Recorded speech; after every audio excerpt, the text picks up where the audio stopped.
Our thirst for new toys is unquenchable, but they don't stay popular for long. We're fickle about our pleasures, not counting, of course, Monopoly, chess, checkers, and Connect Four.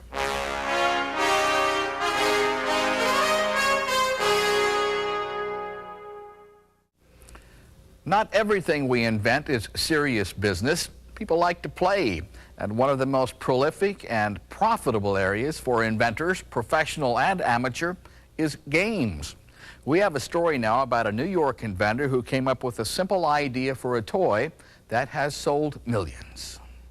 I set out to invent a strategy game. As a kid, I always approached things a bit differently.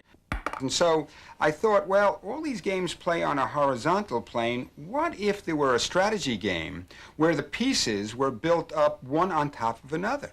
So I grabbed a bunch of these cylinders, I grabbed a hold of a few ping pong balls, painted them 2 different colors, and once I got that idea, then I knew I was home free. So Wexler, in another burst of inspiration, borrowed a solution from that tried and true childhood game, checkers. Unlike the cylinders, I had now a container which held checkers. Now we placed the checkers in a row, one on top of the other, and we played the same game but with checkers. A simple but successful idea, Connect Four is now played in homes and schools around the world. Pretty sneaky, sis. It's interesting several aspects. One is that, unlike other strategy games, you cannot just pick your place. For example, if I wanted to put my checker here, you can't. Gravity will take it down to the bottom. So you've got to think ahead. The idea is to get 4 in a row in either of 3 directions. Vertically, horizontally, and diagonally. Now, what's nice about it is you don't have to be super intelligent. A little kid can play against daddy, you know. 2 professors could play this game, but they could play at any level.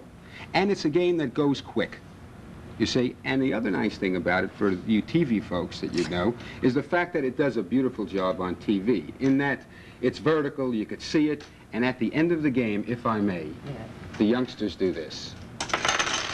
They just start it, and all the checkers come out and they start the new game. Gotcha! 4 across. One more game. All the kids here certainly know Connect Four. You all know that? Yeah. Connect Four.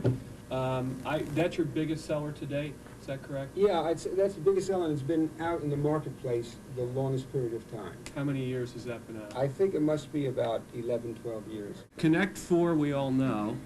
Connect Four, interesting about Connect Four, and very quickly, because I could tend to be verbose. I enjoy talking. Particularly if something I like, and talking to young people. But nevertheless, Connect Four, the invention there was, I just sat down and I said, well, you know, all strategy games play on a horizontal plane. So what I want to do is invent a strategy game that plays on a vertical plane. And as soon as I made that connection, I was already home, you see, with the invention. You see, as soon as the mind made that kind of connection. So that's that.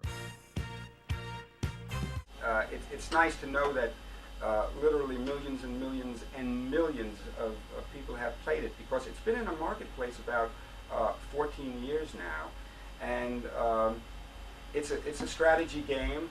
And as I travel around and I go to various schools, because my boys are of school age now, it's nice to see them in the classrooms, because it's a nice game, and it's one of the few games that give a 5- and 6-year-old an opportunity to really beat their mommy and daddy. You know, they really could do that.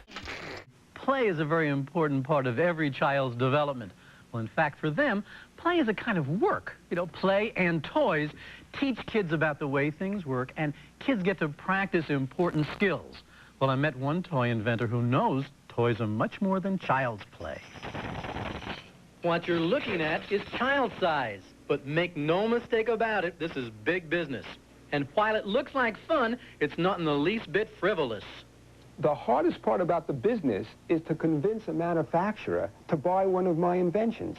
Inventions or inventing is easy for me, but now I have to convince a manufacturer who literally will be putting out millions of dollars to make an item that he doesn't even have any way to know if this is going to be successful or not. And if you've ever wondered how a toy is invented, Dr. Howard Wexler has some interesting ideas. I think one of the reasons I think we look so young is because we have this spirit of being a child, you know, and I don't think you could invent toys and games without that spirit.